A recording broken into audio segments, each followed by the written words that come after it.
to another edition of the Holden Village podcast. We are in week 11 of the 2023 summer program, and I'm with our resident artists for the week, Elise, Maupin, and Sam Maupin. How would you both like to introduce yourselves, and what are you offering the village this week? Yeah, I'll introduce myself as a horticulturalist, and I'm offering the village the opportunity to relate to plants anywhere, anytime, as long as you're there and plants are there. Through that, we're gonna find a lot of relief in this world.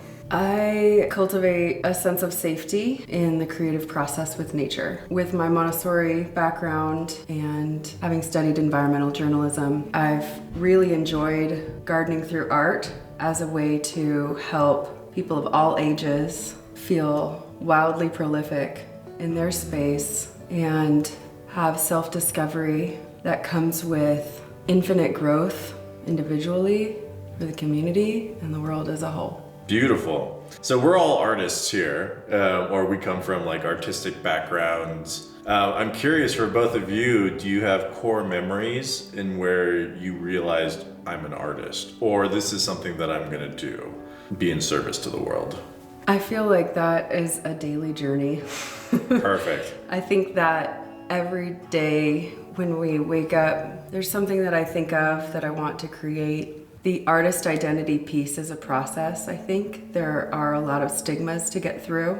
I arrived to this perspective in a journey of my own, and I think that it's inherently full of self-doubt as a creator. But yes, the point that I hope to convey is enjoying the process allows somebody to like the product. So those of us who have created so much that we know how it's going to turn out might have a different expectation than when we're just really in it for the exploration.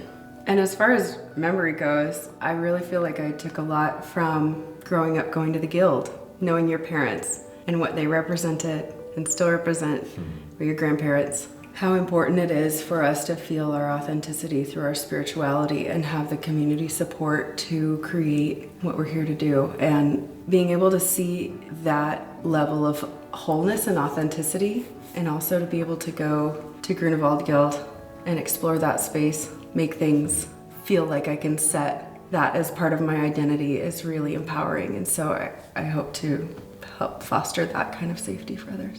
Absolutely. A shout out to the Grunewald Guild, as well as the Holden Village. Yeah, I'm flattered that you would consider horticulture art. Absolutely. You know, of course. I don't think many people can think of it like that, but it's not science, you know, it's not traditionally fine art, but it's a living, very dynamic art form.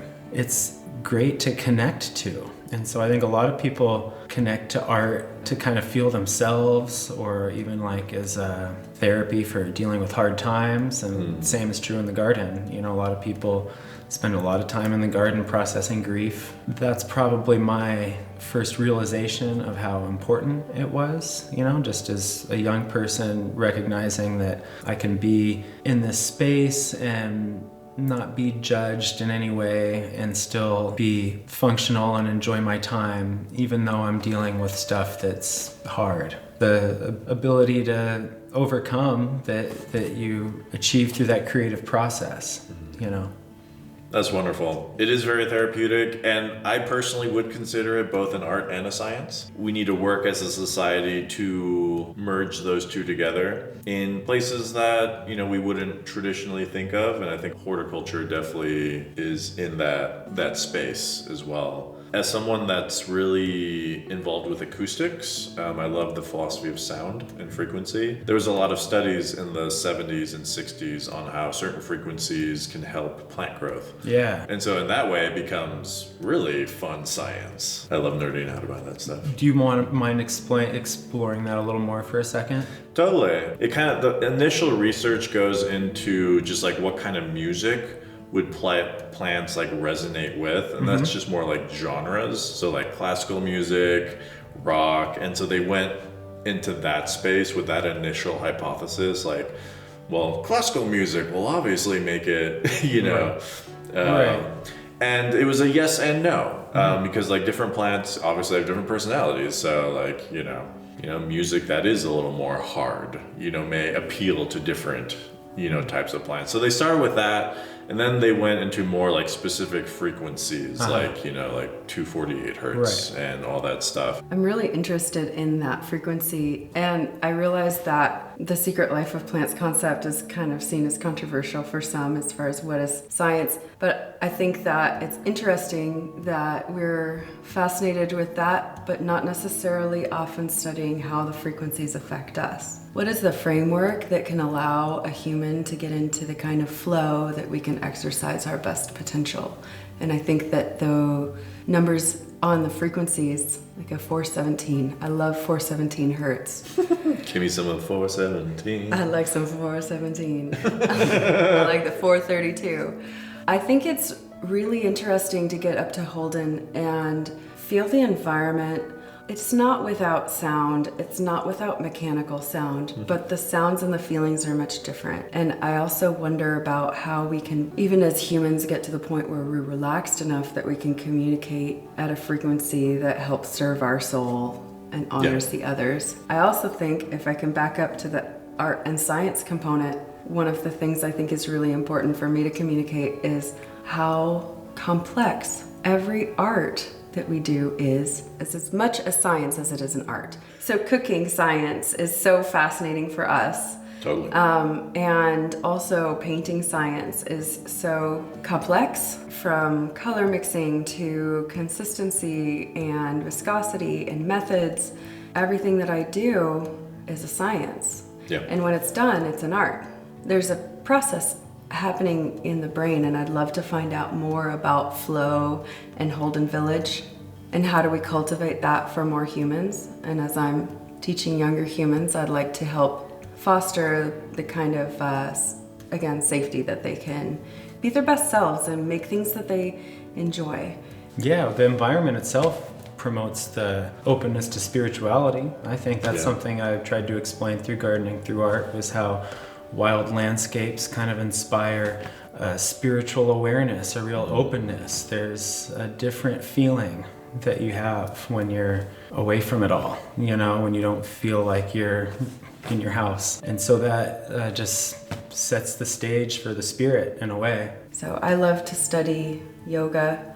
I appreciate world religions. I did grow up going to Emmanuel Lutheran Church in Seattle, so I got to know your parents there when they were there. And that was a really warm and inviting experience for me as a young person. Although I was the only youth of the congregation for quite some time, they really shared love with me, and they still do. There are people here in the village now that were there when I was a baby. They've seen me through, went to my wedding. Now we've baptized both our children there. We really appreciate the community that nurtures. And on the same side, I've experienced going to school in a different type of Lutheran school where the questions that came up for me were not welcome. And so I see where the stigma comes from, and I see where even in the use of the words from spiritual, religious, what that means to different people can differ. Right. I love the idea of being a mystic, and I love the idea of feeling like I'm part of something so much greater than myself. Whatever anybody's background with what is God or what their relationship with Jesus might be, I feel like the essence of what we can gain through our arts and our community and sharing our sciences together, like cooking and gardening, has dramatic world healing potential. I think that it's really fun to think about what are the words that we use to describe that framework.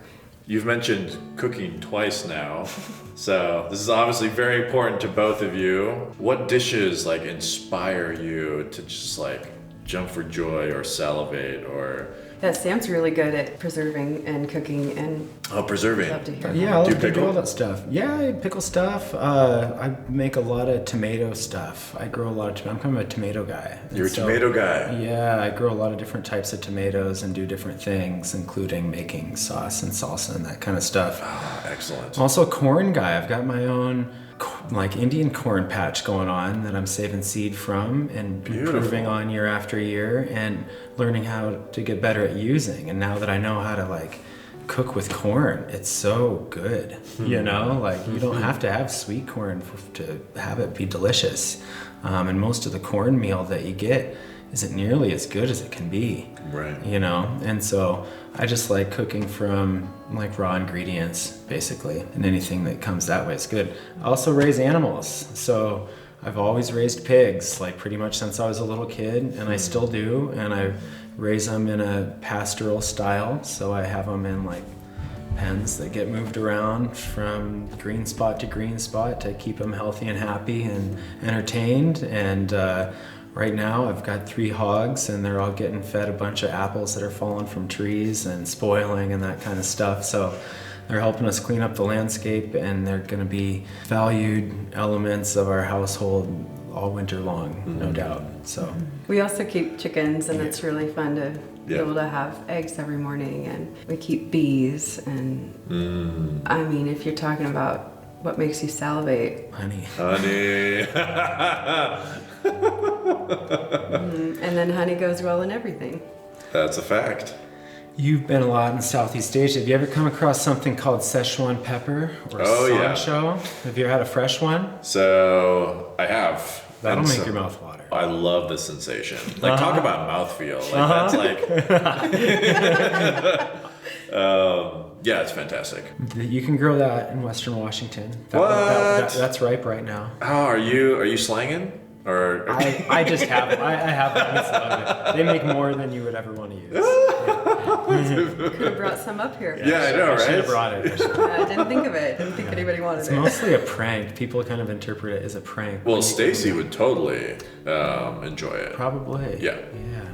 No, that's not probably. That's a fact. Okay. So. Okay. There's an appreciation for that here. Okay, that's wonderful to know. Yeah, I miss that part of the world. Not only, you know, for various cultural things, but you know, the food is, in my opinion, just superior. I'm biased, but those are my honest thoughts, especially Japanese. My grandmother was French, you know, and she had a proud cooking culture, you know, but I think the Chinese do pork the best. Yes. You know? So it's like, that's kind of sacrilege for me to say that, but I understand. Excellent. I love it. Already spouting controversial topics. Yeah. Besides honey, do you have a favorite genre? I love Mexican food. Oh my goodness. What do I love? We love making things from scratch. So one of my favorite things with foods is discovering something that feels really fun and empowering. Maybe we pulled it out of the ground or chopped it off a tree. Maybe we made a big batch of it and gave it to our relatives. And then I want to be able to preserve the timeless knowledge, and ideally visually. So I make these illustrated recipes. Oh, excellent. And I'd like to grow my collection of illustrated recipes so I can convey to my children how to make things that can be life-giving. I would like to say I think about cooking as an extension of gardening. Absolutely. And so I give big props to all the great cooks who inspire the gardeners, including Elise's mom, who makes the best community meal in downtown Seattle once a month at Emmanuel Lutheran Church. That's fantastic. Both of you have mentioned Holden hilarity as a concept. What makes both of you laugh? I like to laugh at controversy. That gets me in trouble. Excellent. Good. Know, but that's what we're all about here, is controversy. Sometimes it's not that good. You read the paper and start laughing at all the hard things happening in the world and that they should have known better, and it's like, oh man. So kids make me laugh though big time. They're the funniest elements in my life. We have an 8-year-old and a 3-year-old, and they are authentically funny. Beautiful. And I love making discoveries with people, especially when there's something about ourselves that somehow laughing about it can free us, rather than, like you're saying, carrying the weight. It starts to get heavy. I mean, and looking all around, we're talking about Romans 8 with creation groans. We have smoke. The village is filled with smoke from the wildfires, and we have disasters all over the world, scarcity and ailments. And how do we hold our compassion and feel the permission to use our opportunities when we do have this flow to laugh at ourselves, lighten the load, allow some surprise in human nature. And I think it's fun to find laughing matters in the garden too. I love finding discoveries that surprise me. I mean, watching animals or bees play in nature is funny to me. It's wonderful. And I find a lot of enjoyment, and sometimes that takes the form of humor. Well, laughing would certainly be one of those frequencies that I'm sure would help plants grow. Like, I don't know how to make that experiment, but it seems like that'd be a worthwhile one. Well, that frequency thing, thanks for bringing it back there, because that's a big deal. You know that all plants have a frequency. Plants are a spiritual expression of the environmental space. Agreed. And so they're always singing that song. And so then they're also really releasing electromagnetic energy that's perceivable through our tools and even by insects. And so the insects flying over sees the flowers that are singing louder, and they hit them up. And when they've hit them up enough, they're quiet down, and they go look for other flowers, you know? And so you can look at a garden with a bunch of different species and a bunch of different life stages and recognize that they are an orchestra. You know, each one can be represented by a song. And in Native American culture, you were gifted by that song. If you're gifted by that song through a dream, you can use that song to channel the power of the plant. And I can see that being a very real concept. You know, if you can even just imagine a mint plant closely enough, think about your toothpaste, it'll almost start making your mouth water. You know, you don't even need to have it there for your body to start responding to that imagined presence. And you can summon that with a song in a powerful way. You know, anybody who's not moved by a powerful song their heart's not beating. So, you know, even sight is just an octave of sound times 52. So sight and sound are the exact same frequency, just on a different octave. Wow. It changes, but that's and then when you times that by another 52, that becomes heat. So then you get like sound, visual, kinesthetic, and so all of them are related. The beautiful thing about sound, though, is that we can hear, you know, close to 8 octaves, whereas the equivalent to sight, it's only 1. And so our ability to have more in-depth experiences through that is just more accented, which is why a lot of cultures did utilize the metaphor of the song as a way to bridge the tangible with the intangible. I'm biased towards hearing, but also recognize that they're all deeply connected too.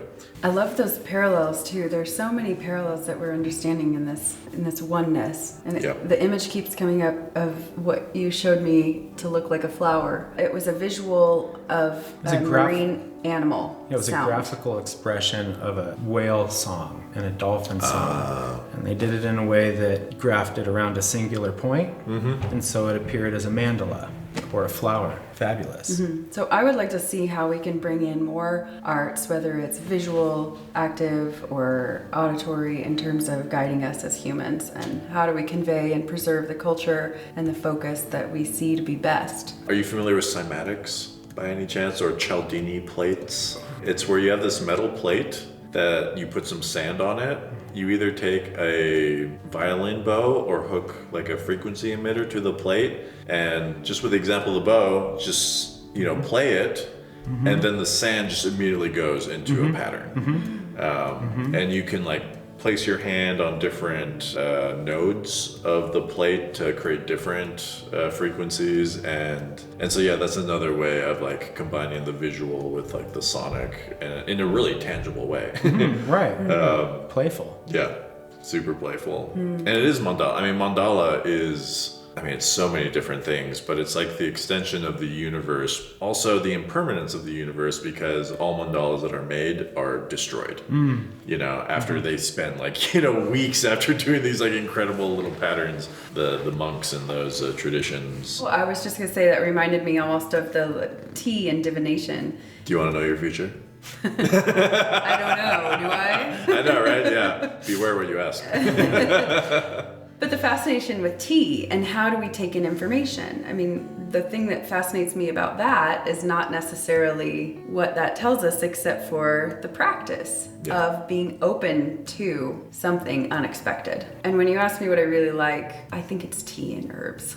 Tea and herbs. I really like tea and herbs. Oh, now we've really gone into a rabbit hole. Plant spirits. Yeah. The actual plant, Camellia sinensis, is my favorite plant. You can grow that in Western Washington too. We need to talk more about that. I don't know about Holland. I have plans for like a tea empire. You might be like very necessary for this operation. Sounds great. I'll help you with your personal branding. Excellent. That sounds great. Yeah, we need more horticulture in the world. Oh, totally. And tea, because of L-theanine, is one of the most like unusual amino acids like on the planet. It can only be naturally found in Camellia sinensis, and it promotes relaxation and focus simultaneously.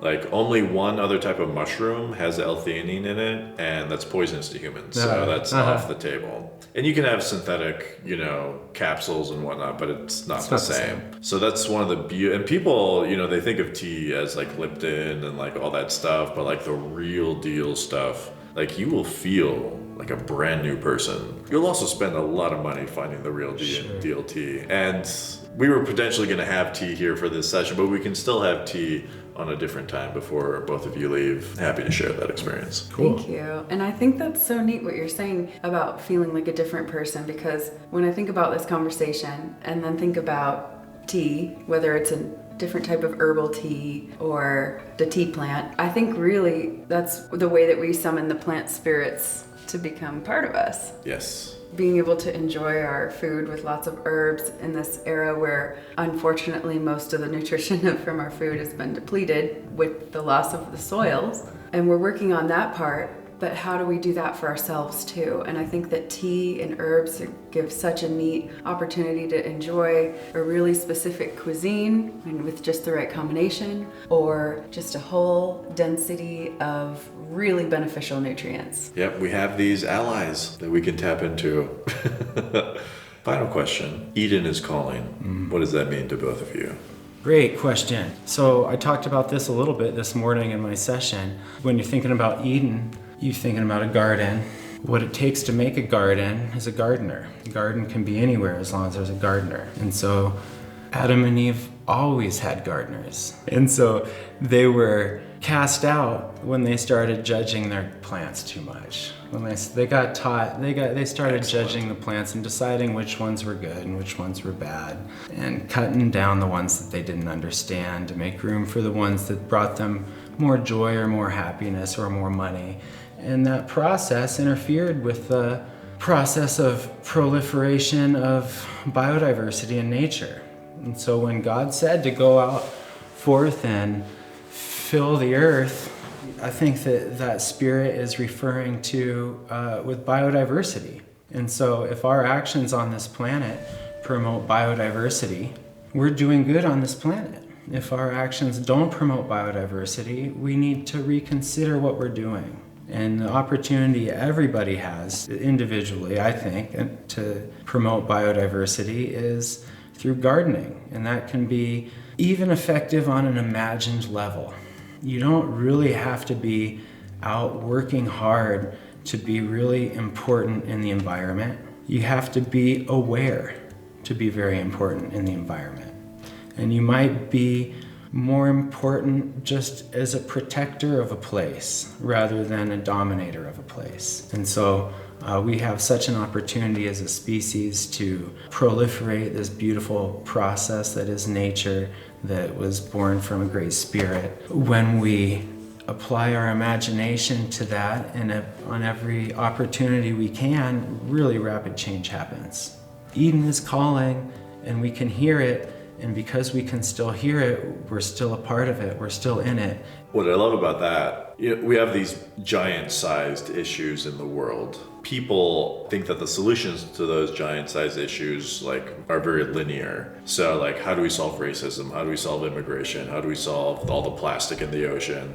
Maybe the solution is be a gardener, something like that, something that's may not be that rational response. And people often do get overwhelmed with the big solutions and then they just do nothing. and they're just like that static. So I love what you're saying. Like, regardless of who we are, like, we all have the capability to have purpose in this world and to contribute, but it may not be in the ways that we think it is, but we have to be open to. And that's what I love about improv too, because improv can help you be like, this story is actually, it's not about this, it's about something completely different. And you get to create that story together, and which is very healing for a lot of people. So Creation at the pace of imagination. there we go. That's flow, and that's like, takes training to achieve. You know, you got to practice that. Exactly. You got to be willing to let yourself experience it. And I want to respond to that and then respond to the question, if I may. Sure. I'm glad that you brought up what you did, because how you summarized that was what I was wanting to convey earlier when we had a conversation in this room. Context, how to stay open, as in improv, that we've also done in this room a few years ago with David Westerlund. It was so fun. Oh, you should hear their podcast that I did with them this year. Experiencing that with our family was very helpful, because we learned the yes and with improv. Then you start to notice when people are shutting each other down. I think that's not always cognizant in our culture when we accidentally squash someone's spirit. I had a great conversation earlier trying to understand generational frameworks of understanding between being open to the best solution while also being compassionate versus the energy that is evoked when we are trained to look for a problem and think we have the solution, and the amount of complexity that's there can intertwine us for our whole lives. So how do we hold our compassion and do our very best? Eden is calling. What I want to do with Eden is calling is a little bit different than how I see it. So the first way is fun. It might involve fig leaf bathing suits. It must involve that, yes. Why not? And we've discovered these ways how through gardening, through art, and what I like to call the joyful plant method, we can work through a process where we prepare, absorb, valor, and then flow. And so what I like to see is more individual empowerment through gardening, through art, and what that can do for a personal branding of an artist in a way that they can create all these fun things that seems on brand and in alignment with their values, also empowers the microeconomy and allows more of the individuals with really great ideas, more capital energy, so that we can start to compete with the big industries in a way that uplifts the humans with our ethics. I also see it as Eden is calling for help. Thank you. Eden's calling. How do we use our hands and our 24 hours each day to heal the Mother Earth, the Great Spirit, creation, and not feel like we see it as a problem? Because as soon as we go into that frequency, we're more in cortisol zone than one that can facilitate the type of change I think we're going for. So how do we grow up using this English language for most of us that happen to be colonized all over the world and used as a dominator, and find the lexicon that fits our values in order to know how to answer that call? It's like I feel like we're, at least at Holden, almost like a proverbial 911 receptionist. Eden is calling for help. We have wildfires and catastrophes all over. So how do we answer that on our tiny little microscopic level that is our one specimen of a human being? So I want to stay in the fun. So if Eden is calling, I want to offer some fig leaf bikinis, some kind of empowerment that can help this concept keep humans wild and natural, to be wildly prolific, to acknowledge when we feel stifled, and find an elevated frequency or lexicon to make more opportunity, possibility on this earth. That is beautiful. I feel like we could do this forever, but this has been really fun. Thank you so much. Thank you for inviting us. Of course. Yeah. Any final thoughts? Yeah, my final thought is grow plants, build soil. That's what I do. I represent a soil company called Carbon Collective, and I sell 100% organic soil packed with biochar and renewable resources, and I sell it at the Brothers Greenhouses in Port Orchard. And that's also where I work, and you can come there and buy plants or just enjoy looking at them. So come say hello to me there. So joyfulplant.com is where we collect information and create publication to empower everyone. Be wild and prolific and hang out with us. Yeah, we give the Amen. spirits a chance for them to experience themselves. Yes, Yeah. exactly. That's very important.